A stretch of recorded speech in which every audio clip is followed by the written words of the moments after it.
let's dip back in here with Nick Sirianni and the criticism. All right.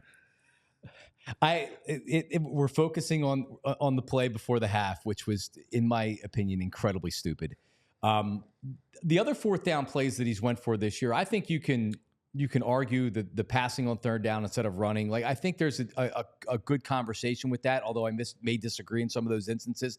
I didn't think he made a horse's ass decision on those other plays. With that being said, there's still some type of a feel that he's a boob.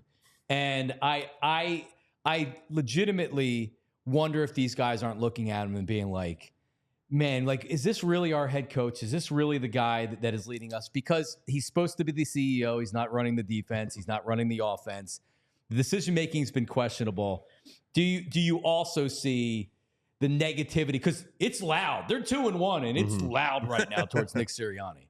Yeah, I don't know that I've seen evidence of it, but I've seen evidence of a poorly coached team at times. I mean, they have that 12 men in the huddle penalty on 3rd and 2, I think in the third quarter or fourth, whatever it was. And then that sets up a third down that doesn't get converted. Eagles punt, gets blocked. Like, that was a huge penalty. And that's just one example. I think they're the 6th most penalized team in the league this season so far. A lot of those are like pre-snap penalties, the stuff that isn't just, like pass interference, something that happens during the play, but the things you can kind of, in theory, iron out with good coaching and being a crisp operation. So I'm seeing evidence of a poorly coached team. I'm seeing evidence of a coach where this is the big issue that I had bringing Nick Sirianni back. Where does he give this team an edge? How does he give this team an edge? And those decisions, I think we kind of, we nitpick him. Of course, we do. That's what we do. But he needs to ace those decisions when this is like his main thing. When you've taken everything else off of his plate and he's not getting those right, what is he bringing to the table? To defend Sirianni, they've had issues. Weren't they at a historic rate for penalties a couple years ago, and they totally cleaned that up. I think, in his first season. The season it looked like he wasn't going to make it through the season. Yeah. And then he had the flower speech, and you had the Raider stuff. And after that game, and they turned the season around. I say the flower speech because can we play do you have the Teddy Bruschi cut from Get Up? So I said this to you earlier, and I said, do they think he's a boob? I think they genuinely like Nick Sirianni. At least I think most of the guys do.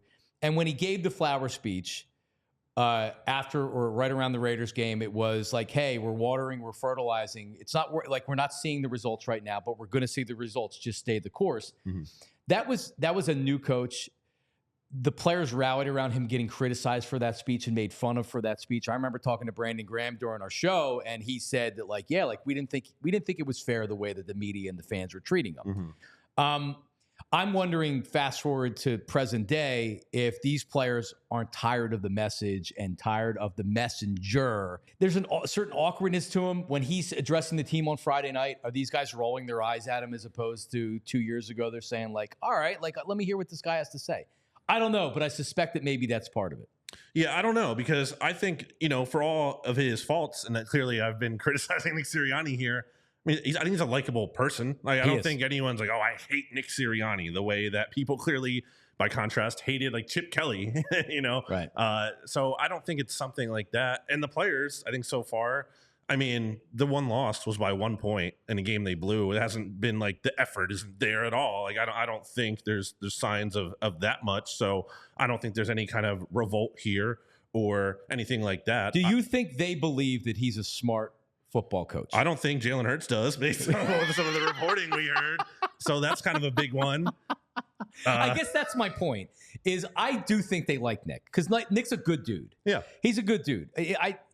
But I think you also can, with some of the antics, we've seen Jalen do the eye roll or whatever on the field, like coming off the field before. He also was screaming and yelling at them on the play where it looked like Judon jumped off sides and got in the neutral zone. And I don't think that anybody on the Eagles offensive line should have moved. Yeah. But they panned to the sideline, and he's screaming and yelling like he's a high school coach. Man, like, you can't do that to these pros. There's no other coach in the NFL that's reacting like that to his team, for the most part. I just worry that there's some fatigue with Sirianni a little bit. Let me ask you this, because we talk about decision-making with Nick Sirianni. I feel like for the most part during his career, he's been very good with clock management. You don't run out of timeouts at the half like you often saw with Andy Reid and things like that. Like, for the most part, the game's been managed relatively well. And I always believed that part of that was he's getting good direction from upstairs. I mean, like NFL teams they have somebody that's working upstairs that knows the analytics, knows the down and distance, knows what you should be doing there, and can give feedback to the head coach. I'm wondering because they did it with Doug. It wasn't Doug's idea to start going for it on fourth down every time. This was an organizational thing, right? Mm-hmm. Is Nick Sirianni truly making the decisions on the field on these fourth downs, or is he being fed what to do from somebody upstairs? And has that changed? Has the person upstairs that's relaying information to Nick Sirianni, has that person changed? Isn't that funny? We talk about like the person upstairs a lot, and like we don't know who that is necessarily. Yeah, who is it? Who is it? We knew in the past with Doug, it was I think Ryan Pagnetti, brother of Eagles offensive line assistant coach TJ Pagnetti, who's now down at the Jags as well. And yikes. Yeah, Doug's in trouble, bro. But yeah, I don't think Nick is being told what to do from the standpoint of he's going against what the analytics say to do, at least in the case late in that Falcons game, and then not taking the field. The analytics were not in favor of going for it late in the second half there, or second quarter against the Saints. They said kick the field goal there. I think common sense also very much said kick the field goal. So that's why I ask, has something changed between last year and this year? Because he seems erratic with these decisions, and that's not something you've seen before. I disagree. I think that was a common theme last year, was that there wasn't enough aggressiveness. I think back to that Cardinals game, that one series where like I think they settled for the field goal or whatever, and then the Cardinals got the ball back.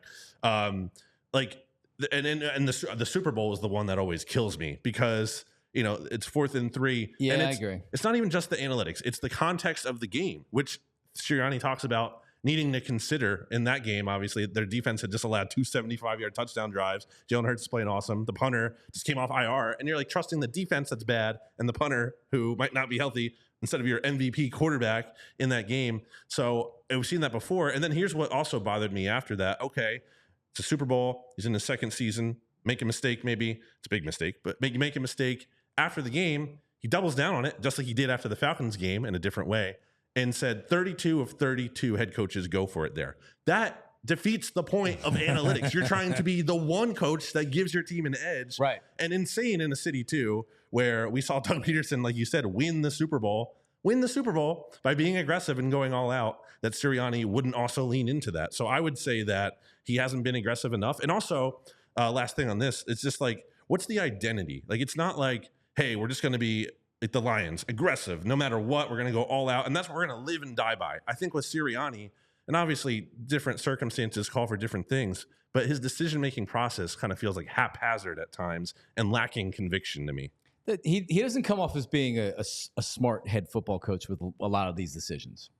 He just, the thing at the end of the half, and it's the biggest thing I hate about analytics, even if it would have shown like, no, you should go for it here. Like, you have to take into account everything else with the game. You would have one more play. Honestly, dude, I think he thought he could get a touchdown on that run. I don't think he was going for the first down and for one more shot in the end zone. They got a touchdown with Swift in a similar situation against the Commanders with the fake tush push. Mm-hmm. I sincerely think he thought there was a good chance they would get a touchdown off that with Barkley. I think that's part of it, but it's just like, I think if you're going to be aggressive, though, again, if that's what you're really going to do and go all out, I just think you have to pass the ball then. Like, I would have respected it more if they passed it there in that 4th and 1, thinking that, okay, the Saints will never see this coming. We're totally going to be aggressive and take them off guard.